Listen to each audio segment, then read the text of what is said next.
Hey everyone, I wanted to share this review of mono eyeshadows in every single shade I swatched. They're just a single eyeshadow. They're about $12. And I'm just going to get into it. The short version is, this is a really detailed review, so just so you know, this is not a review where I'm going to be like, oh my god, everything is amazing. Some are good and some are not. Hits and misses.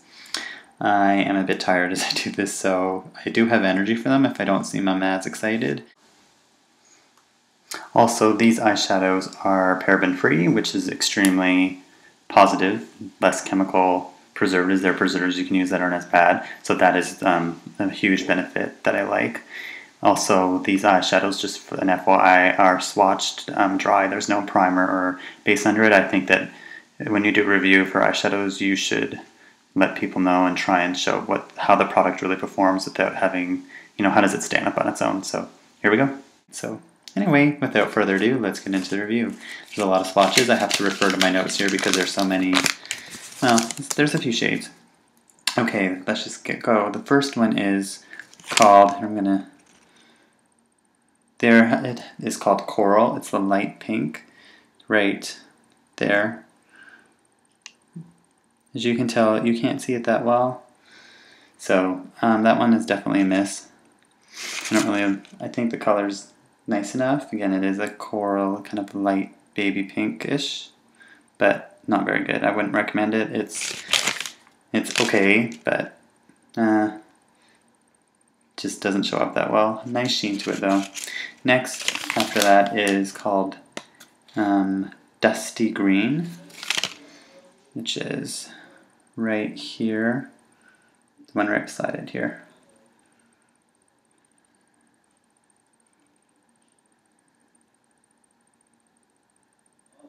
Okay, again, would not recommend.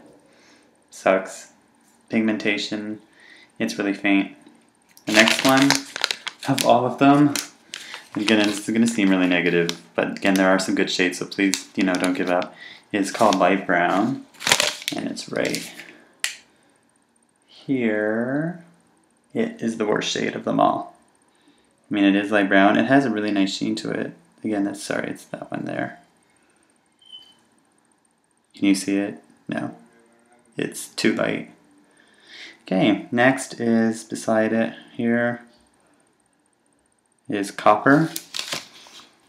And it's sort of an orangey copper. There, you can see it better here. But it's okay, but it's not great. Alright, next is, and again, those all seem to have a kind of frosted satiny sheen, kind of a mixture, but not frosted enough for me personally. Next is Brown. This one was not bad, and that's right here. Yeah. There. So that one was okay. If you ever want to try it. So far that one was pretty good. Next one beside that is Turquoise. Now, for some reason, it's showing up. This isn't the camera, but really, I really wanted to like it. When you see it in the pan, it's really nice, kind of a bit of a brighter turquoise, but sorry to say again, I've had this on for about half an hour, and it's faded already, so the staying power sucks. Would not recommend, much as I like that color. Oh well. One beside that is Golden Green, and again, I have to say, it's kind of a chartreusey kind of green, or an apple green, but no, not good. Next is Aubergine, which is right here. Kind of reminds me of, there was a shadow called Foxy Lady from MAC. It's sort of like a purpley brownish color. It's that one. Here, there it is. I like that one. That's pretty good. I'd consider getting that. Aubergine. Good. So out of all these, on this hand, there are more. The Aubergine and the brown. So they seem okay if they're browns, but every other shade, there they are. It's a more accurate swatch. Again, the turquoise, that's what it looks like, but it's a little sheer for my liking. Okay, next we're almost done. There's about 6 left. I think this one was called, I don't have the name. This one is like metallic gray. Sorry, right there.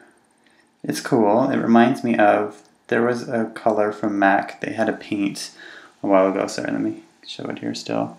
Graphite or I think it was called graphite or graffito, something like that. And I don't own that. I got rid of most of my MAC products when I found out they did animal testing. But yeah, it's pretty good.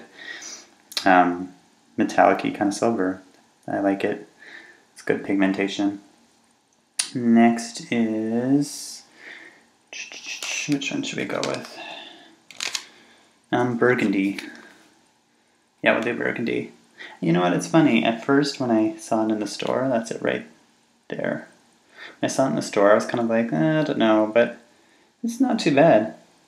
All in all, that being said, it's not bad. This one is, of all of them, I'd say it does have a bit of a sheen, but it's the most matte. But as you see here, I don't know if you can see, but it does have a bit of a sheen. Next is, okay, purple. And a really creative name there, huh? Purple right there. It reminds me of Parfait Amour a bit from MAC. Not that I ever own that, because that's not my favorite shade of purple personally. It's okay. Pigmentation's decent.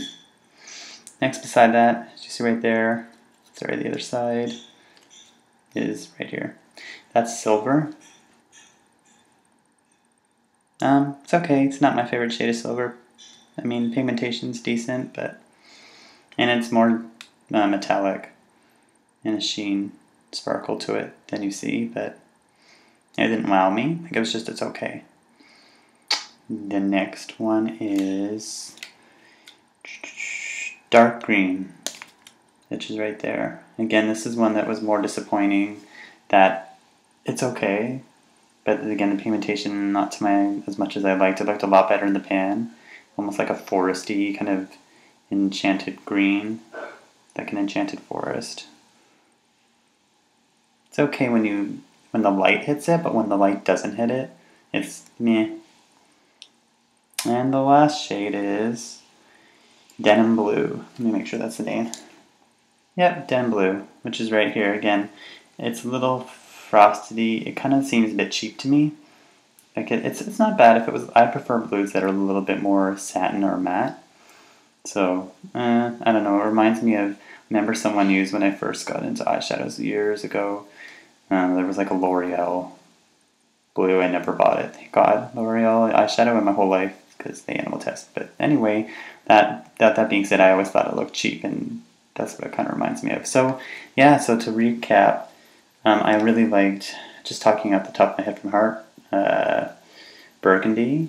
The purple was okay. The metallic silver, sorry, those two eyeshadows, those two swatches up there, in case anyone's wondering, I'm considering getting in the future is a duo, and it's like a gray duo, and I really like, that's more of like a black and gray, but I really like this one here. I'm considering getting it, which is $12, the same price for duo, so they don't, just to show you, they don't just have mono eyeshadows.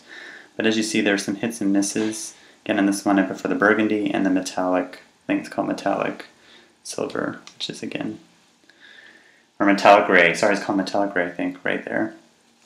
On this one, favorites would be brown, and I think that's really it. Yeah, brown and, oh no, what was the other one? And aubergine, sorry, that's aubergine. Okay, so I hope you enjoy this review, and feel free to check them out. You can get them on sale. If you're looking for something that's a cheaper alternative, I would definitely suggest Wet n Wild. But one thing, again, I'm reminded that I really love about this is these eyeshadows are paraben free. I've mentioned in a previous video about parabens and how they're really not the best for us. No. So paraben free, that is a huge bonus for me, because Wet n Wild eyeshadows, most of them do have parabens, but this is better for you. So I think that's great. Hope you enjoyed, and talk to you later. Bye.